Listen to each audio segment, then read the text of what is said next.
मित्रांनो, लग्नानंतर होईलच प्रेम या मालिकेच्या आजच्या भागामध्ये आता पार्थच्या घरचे सर्वजण नंदिनीला पाहण्यासाठी धनंजयच्या घरी आलेले असतात. आणि मग त्याच वेळी आता मानिनी म्हणते की आम्ही ना दोघेही चक्क नंदिनीच्या प्रेमातच पडलो आहोत, असं शारदा आणि धनंजयला ते सांगत असतात. जेव्हा आम्ही पार्टीमध्ये तिला पाहिलं ना, तेव्हाच आम्हाला समजलं आमच्या घरची परफेक्ट सून ही म्हणजे नंदिनीच. कारण एवढी समजूतदार, सालस, सुंदर आणि शिकलेली मुलगी. जेव्हा तिची ओळख आम्हाला समजली ना, तेव्हा ती लगेच आमच्या मनाला भावली. त्यावेळी धनंजय म्हणतो, हो ना, नंदिनी आहेच तशी खूप गुणी मुलगी, खरंच सर्वांसाठी ना खूप काही करते. आणि अजून एक सांगू का, या गाठी ना स्वर्गात बांधलेल्या असतात. आणि मग या स्वर्गातल्या गाठी ज्या बांधलेल्या असतात ना, त्या कोणीही अशा मोडू शकत नाही. मग आता वसूची जी लहान बहीण असते ना, ती आता लगेच टोमणा मारून म्हणते, या गाठी स्वर्गात जरी बांधलेल्या असल्या ना, तरीही अशी मोठ्या सुनेने जबाबदारी घ्यायची असते. कारण पार्थ हा मोठा मुलगा म्हटल्यानंतर नंदिनी ही मोठी सून झाली आणि तिनेही आमच्या घरातील सर्वांची जबाबदारी घ्यायला हवी. कसं आहे ना, अहो आमचं कुटुंब खूप मोठं आहे. म्हणजे आम्ही वसुताई आणि मी, आम्ही दोघी त्या घरच्या मुली आहोत आणि आम्ही आमच्या संसारासकट त्या घरात राहत आहोत. विक्रम जवळच राहत आहोत. त्यामुळे कसं आहे ना, आमच्या दोन्हीही मुली, वसुताईची मुलगी, त्याचबरोबर हे सगळं मोठं खानदान, या खानदानासकट नंदिनीला आम्हाला स्वीकारावं लागेल. कारण आमचं सगळं काही तिलाच करावं लागेल. तुमचं खूप भलं मोठं कुटुंब आहे आणि त्याचबरोबर तुमचं हे छोटं कुटुंब, नंदिनीचा निभावसुद्धा लागला पाहिजे ना. कसं आहे ना, हल्ली मुलींना एकत्र कुटुंब नकोच असतं. आणि म्हणून मी विचारतीये, कारण नंतर काही कुजबुज नको आणि पार्थच्या पाठीमागेही भुणभुण नको की मला वेगळं व्हायचं आहे म्हणून. असं तिचं आता बोलणं ऐकून इकडे सर्वांनाच मोठा धक्का बसतो आणि विक्रम रागातच तिच्याकडे पाहतो. धनंजय आपल्या नंदिनीची ओळख करून देत मंजूला सांगतो, आमची नंदिनी आहे ना, निराधार महिलांना ही घर देते आणि त्याचबरोबर आपलंसं करून घेते आणि परक्यांसाठी ती एवढं करू शकते तर आपल्या लोकांसाठी करणारच ना. असं म्हणून तिचं तोंडच तो गप्प करून विक्रम म्हणतो, नंदिनीचं कौतुक करावं तेवढं, आणि आम्ही आज नंदिनीला बघायला आलो नाही. ऑलरेडी तिचा प्रामाणिकपणा, तिचा सभ्यपणा आम्ही पार्टीमध्ये पाहिलाय. त्यामुळे आता फक्त दोन्हीही कुटुंबाची नव्याने ओळख व्हावी, त्याचबरोबर नंदिनी बरोबर गप्पा मारता याव्यात, यासाठी आम्ही आल्याचं विक्रम म्हणतो. पण आहे कुठे नंदिनी? तेव्हा शारदा लगेच नंदिनीला घेऊन येण्यासाठी जाते. आरोही आणि त्याचबरोबर काव्या या दोघीही नाश्त्याची सोय करण्यासाठी जातात. इकडे रम्या मात्र अगदी शांत बसलेली असते. तेव्हा तिने काही खाल्लेलं सुद्धा नसतं. वसू म्हणते, हे बघ, ते मजेत आहे तिकडे, तू स्वतःला त्रास करून घेऊ नको. मग रडतच रम्या म्हणते, आई अगं पार्थ तिकडे त्या मुलीबरोबर प्रेमाच्या गप्पा मारत असेल. इकडे आता शारदा नंदिनीला घेऊन येते. तेव्हा नंदिनी आली असं धनंजय म्हणतो. आता सर्वजण नंदिनीकडे पाहत असतात आणि पार्थची नजरसुद्धा नंदिनीवरून हटत नसते, तर नंदिनीसुद्धा सारखी सारखी पार्थकडे पाहत असते. दोघेही आता एकमेकांमध्ये गुंतून गेलेले असतात. तेव्हा सर्वजण त्या दोघांकडे पाहून गालात हसतात. तेव्हा मंजू मात्र जरा रागातच असते. त्याच वेळी आता नंदिनी सर्वांसमोर येते. शारदा म्हणते, पाया पड बरं सर्वांच्या. मग आता ही फॉर्मॅलिटी अजिबात नको, असं विक्रम म्हणतो. लांबूनच सर्वांना नमस्कार कर. तेव्हा ती सर्वांना नमस्कार करते. तेव्हा आता जीवा, अरे तिला बसू देत ना, असं मानिनी म्हणते. जीवा उठतो आणि म्हणतो, मी तिथे उभा राहतो हां, असं म्हणून तो मुद्दामच काव्या शेजारी जाऊन उभा राहतो आणि तिच्याकडे पाहून हसतो. तर ती त्याला ओळखसुद्धा दाखवत नाही. मग मानिनी म्हणते, नंदिनी अगं, आम्हाला तर तू कधीच आवडली होती, पण एक जीवनसाथी म्हणून पार्थला तू नव्याने ओळख करून द्यायची आहेस तुझी. आणि पार्थ, तू सुद्धा तुझी नंदिनीला ओळख करून द्यायची आहे. अख्खं आयुष्य तुम्हा दोघांना एकत्र घालवायचंय. तसंही तुम्ही अगोदर दोघेही एकमेकांना भेटला आहात, पण ते भेटणं वेगळं आणि हे भेटणं वेगळं. हो की नाही शारदा वहिनी? तेव्हा शारदा म्हणते, हो, तसंही तुझं उत्तर आम्हाला माहीत आहे अगं नंदिनी, आणि सर्वांसमोर हा प्रश्न विचारून तुला अडचणीत सुद्धा टाकणार नाही, असं मानिनी म्हणते. तेव्हा नंदिनी आता खूप गोड लाजते, तर पार्थ तिच्याकडे पाहून हसतो. दुसरीकडे रम्या पार खचून गेलेली असते. तेव्हा ती म्हणते, ते तिकडे मजेत असतील आणि मी इकडे जेवण करू का, असं कसं ग आई? वसू म्हणते, आपण असंच करतो नेहमी. हे बघ, आपण स्वतःला कमी लेखतो आणि असं कुमकुवत पडत जातो. पण हे बदलायचंय आपल्याला आता. जे मनात आहे ना ते साध्य करायचंय, असा तू निश्चय कर जरा. अजून बऱ्याच गोष्टी साध्य होऊ शकतात, तू फक्त तुझ्या मतावर ठाम राहा. चल आता 4 घास खाऊन घे, असं म्हणून वसू स्वतः आता तिच्या हाताने तिला घास भरवू लागते. पण रम्या आता म्हणते, आई नकोय मला, असं म्हणून ती रडते आणि तेथून निघून जाते. रम्याची ही झालेली अवस्था पाहून वसूला खूपच टेन्शन येतं. मानिनी, नंदिनी व पार्थ या दोघांनाही सांगते की तुम्ही दोघांनी ना एकत्र शांतपणे एकांतात बोला, कारण ते बोलण्याची खूप गरज आहे. कारण तुम्ही जर दोघे एकत्र बोलले तर तुमच्या दोघांच्या मनामध्ये काय आहे हे एकमेकांना समजेल आणि मग तुमच्या दोघांचा निर्णय आम्हाला फायनली कळवा. तेव्हा विक्रम म्हणतो की जा तुम्ही दोघेही बोला. तेव्हा नंदिनी आता तिच्या बाबांकडे पाहत विचारते, बाबा जाऊ? मग धनंजय म्हणतो, हो, अजिबात संकोच नको बाळा. तेव्हा जीवा विचारतो, दादा अरे तू जातोयस की मी येऊ सोबत? मग पार्थ म्हणतो, नको येऊस. तेव्हा काव्या म्हणते, ताई मी काय म्हणते, तुम्ही दोघे माझ्या रूममध्ये बसून अगदी निवांत गप्पा मारता का? हा जीवा पटकन म्हणून जातो, हो मारू की गप्पा. मग आता सर्वजण त्याच्याकडे पाहत राहतात. म्हणूनच आता तो म्हणतो, मी नाही, ते दोघे गप्पा मारतील. तेव्हा काव्या आता त्या दोघांनाही इकडे रूममध्ये घेऊन जाते. तर जीवा आता तिच्याकडे पाहतच राहतो. काव्या आता त्या दोघांनाही म्हणते, रूममध्ये आलात ना, आता मारा गप्पा. पण काव्यासमोर असल्यामुळे काय बोलावं दोघांनाही सुचत नाही.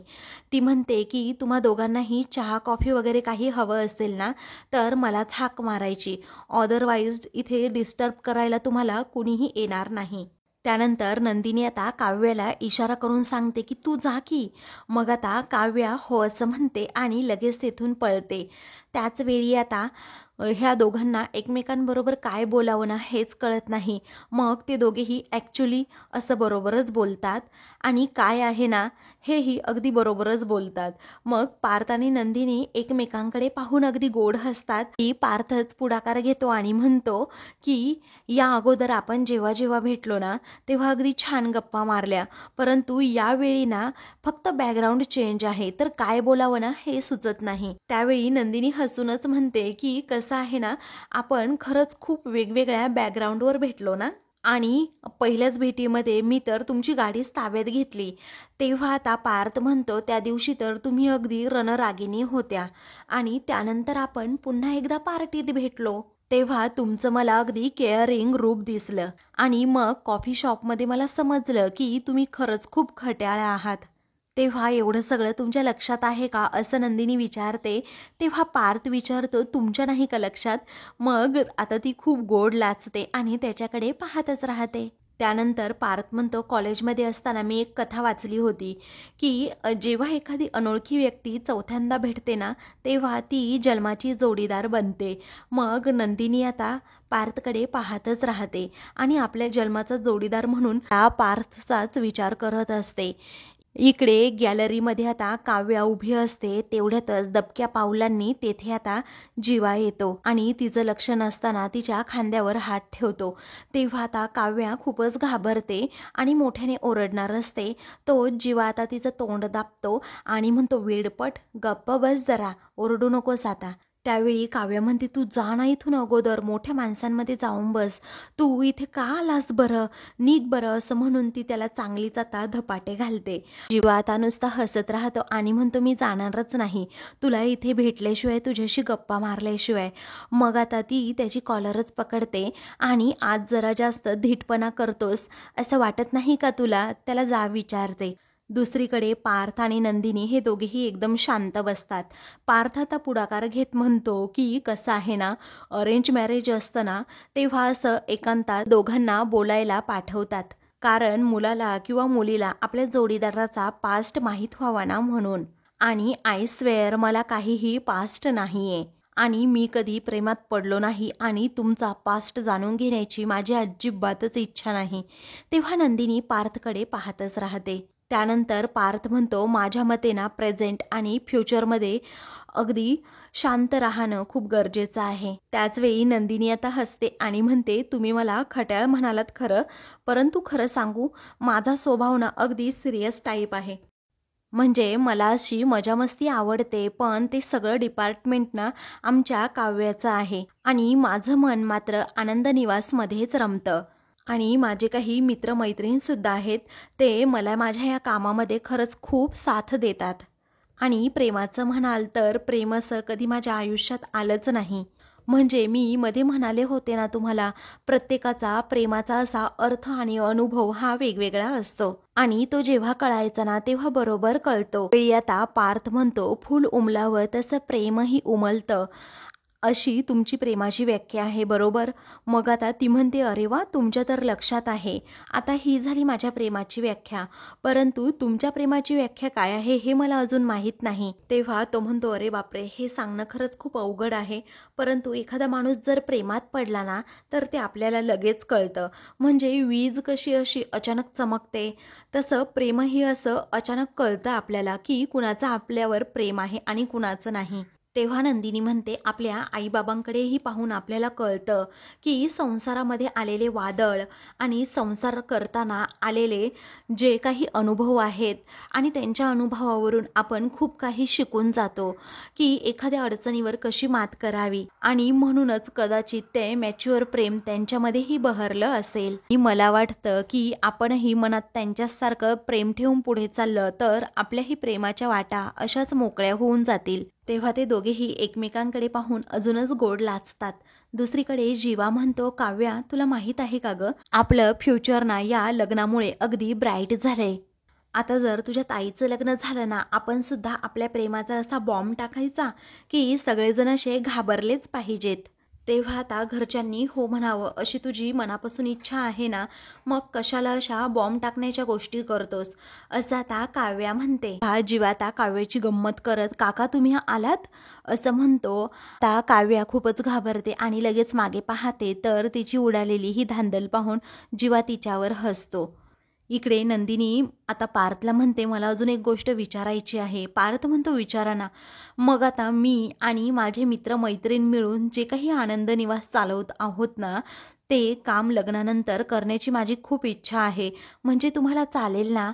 मग आता पार्थ म्हणतो, हे पहा, नक्कीच चालेल, का नाही. माझं असं काही तुमच्यावर अजिबात प्रेशर नाही आहे आणि मी तुमचा बॉससुद्धा नाही आहे. तुम्हाला जे काम आवडतं ना ते तुम्ही करावं असं मला मनापासून वाटतं. तेव्हा नंदिनी म्हणते, बरं झालं, पण आपण ज्या गोष्टी करतो ना त्या गोष्टी आपल्या पार्टनरला आवडणं सुद्धा खूप महत्त्वाचं असतं. तेव्हा तुमचं काम खूप ग्रेट आहे आणि त्या कामामुळेच तुम्ही मला खूप आवडलात, असं पार्थ पटकन बोलतो. तेव्हा नंदिनी त्याच्याकडे पाहतच राहते. इकडे जीवा आता म्हणतो की आता आपली लाईन क्लिअर होणार. मला तर खूप आनंद झालाय. मग काव्य म्हणते, तुला दुसरं काही सुचत नाही का? त्या दोघांचं असं बोलणं सुरू असताना तेवढ्यातच आरुषी आता काव्याला आवाज देते की अगं काव्य, तू आहेस कुठे? तेव्हा आरुषीचा हा आवाज ऐकताच काव्या खूप घाबरते आणि जीवाला तिथे भिंतीच्या पाठीमागे लपायला सांगते. जीवा कसाबसा तेथे लपतो आणि मग आरू तिथे येते. ती आता काव्याला म्हणते, अगं काव्या, ताई आणि जिजू, होणारे जिजू हे खूप वेळ झालं गप्पा मारत बसले आहेत. आता काय करायचं? आणि आईने सांगितलंय की त्या दोघांना बोलव म्हणून. तेव्हा काव्या म्हणते, ठीक आहे, चल ना, तू माझ्याबरोबर आली तर बरं होईल. त्या दोघांनाही आपण घेऊन जाऊ मग खाली हॉलमध्ये. तेव्हा ठीक आहे असं आरू म्हणते. मग आता त्या दोघीही त्या रूममध्ये चाललेल्या असताना आरू म्हणते, थांब थांब. जीव आता तेथे लपलेला असतो आणि थांब असं आरूने म्हटल्यावर तो खूप घाबरतो. तेव्हा ती आता विचारते, इथे ना मला जेंट्स परफ्यूमचा खूप वास येतोय ग. मग आता काव्या जरा घाबरते आणि इकडे जीवासुद्धा खूप घाबरलेला असतो. काव्या म्हणते की अगं, मी सकाळी चुकून बाबांचा परफ्यूम मारला ना, म्हणून तुला असं वाटतंय. असं म्हणून ती त्या प्रश्नाचं उत्तर देण्याचं टाळत पुढे जाते. तेव्हा आता ते सर्वजण मिळून आता पार्थ आणि नंदिनीकडे येतात आणि काय टाईम पुरला नाही की काय बोलायला, असं जीवा आता त्या दोघांना विचारतो. दोघेही लाजतात आणि सर्वांबरोबर इकडे हॉलमध्ये येतात. तेव्हा आता विक्रम विचारतो, काय रे, दोघांचेही चेहरे एवढे गंभीर का? तुझा फायनल निर्णय नक्की झालाय ना पार्थ, असा आता विक्रम विचारतो. पार्थ काहीही बोलत नाही. सर्वांसमोर तू निर्णय सांगायला लाजतोस का, असंही पुन्हा विक्रम विचारतो. मग आता पार्थ म्हणतो, कमॉन बाबा, मी एवढाही लाजाळू नाहीये. तेव्हा आता सर्वांसमोर सांग मग नंदिनी मला खूप आवडली आहे म्हणून, असं पार्थला विक्रम म्हणतो. तेव्हा पार्थ खूप लाजतो, तर सर्वजण त्याच्यावर हसतात. तेव्हा धनंजय म्हणतो, विक्रम, माझ्या जावयाची अजिबात चेष्टा करायची नाही, मला ते चालणार नाही. तेव्हा नंदिनी आणि पार्थ हे दोघेही आपापला निर्णय सांगतात की आम्हाला दोघांनाही एकमेकांची पसंती आहे. तेव्हा जीवा खूप जोरात ओरडतो आणि सर्वांना टाळ्या वाजवायला सांगतो. तर आता मित्रांनो, पुढील भागामध्ये मानिनी आता नंदिनीची ओटी भरते, तर दुसरीकडे वसूचा आता तिळपापड होतो. ती आता खूपच चिडते, कारण आता नंदिनीच या घरची सून होणार या विचाराने आता ती खूपच चिडलेली असते. तर इकडे आता पार्थचा फोटो पाहत नंदिनी त्याच्या स्वप्नात हरवून जाते. तेव्हा तू जिजूंच्या प्रेमात पडलीस का, असं आरू विचारते. तर दुसरीकडे शनाया घरी येते आणि पार्थला अगदी जवळ घेते आणि त्याच्या अंगावरच पडते. अशाच मालिकेंचे पुढील भाग पाहण्यासाठी चॅनलला सबस्क्राईब करा.